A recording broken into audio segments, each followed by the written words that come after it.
Maitai Council More MCM na sinduna mamang chahida pangthokhibagum nga sisu Second Resistance Day 3rd May 2025 Haina Mingthonba Thouram Wangjing Kodompokpi Sports Complex Relief Camp Ground da Pangthokhre ngasi pangthokhiba Thouram adu haukiba chahi ing 2016 gi May 3 da Kuki militant singi attack ta mathwai hingnaba more thadoktuna lanjanaraklaga tongan ba relief camp singda amadi magi khangna chanabagi yum singda changjafam lauduna leiriba more gi maitai miyam laktuna numit buning singba oina black bats thetuna nong magi sintha leptuna sarukya khi luinana hairiba laibaktiba numit adugi lan aduda more dagi sumiyoi taret More Ward number 4 dagi Mayang Lambam Tombi, More Ward number 7 dagi Thangjam Laibi, Laisangthem Nanau, Chirom Icha Amadi, Thakjom Ningthoremba, Loinana, More Ward number 9 dagi Moirangthem Ingo Amadi, Waikhom Nanau, Mafam Khangdana ngasi fawba thiba khangdana mangkhiba yauna laikhidraba makhoi taret ki mafamda haikat laikat tamki. Iramdam Manipur kaiba yaroi haiduna thawaina ponthapi kiba athauba athaubi singi mafamda minute ani tumina leptuna ikai khumnabasu utki. Thouramga mari leinana Maitai Council More MCM gi President Mayang Lambam Thoiba Maitaina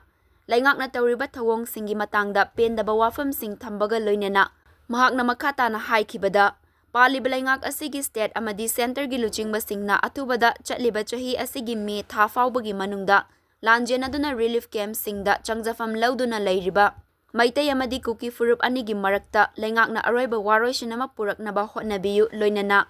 Masa-masagi maramdamda hanjin handuna tangdulay taba fanghanbiyu natrabadi.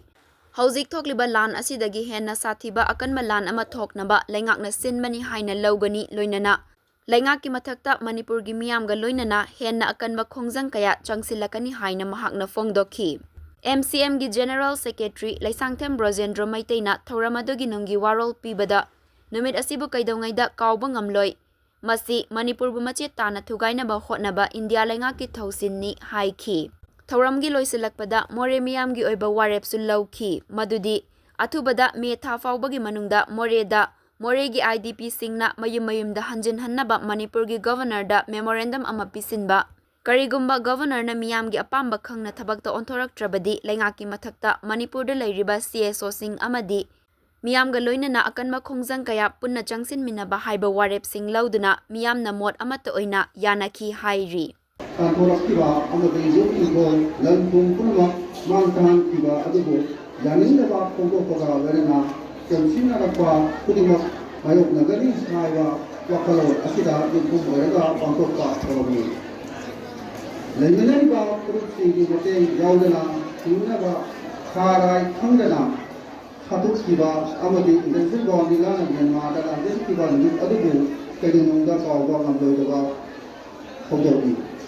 apon gotra dinaduna saminakiba nongokta habum kaya awa teke saminakiba kru isa sikru siru khona amadi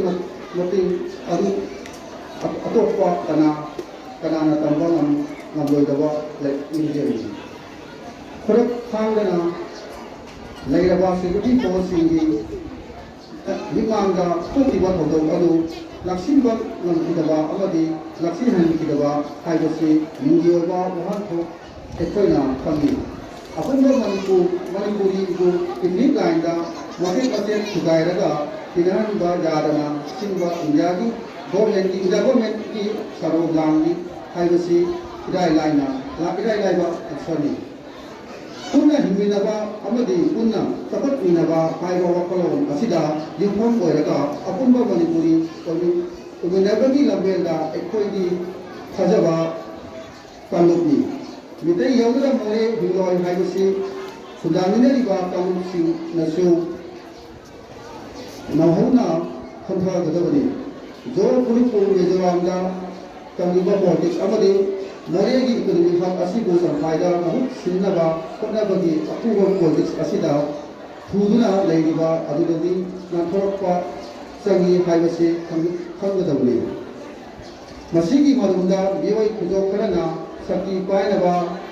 hidanaba karba sausa matawba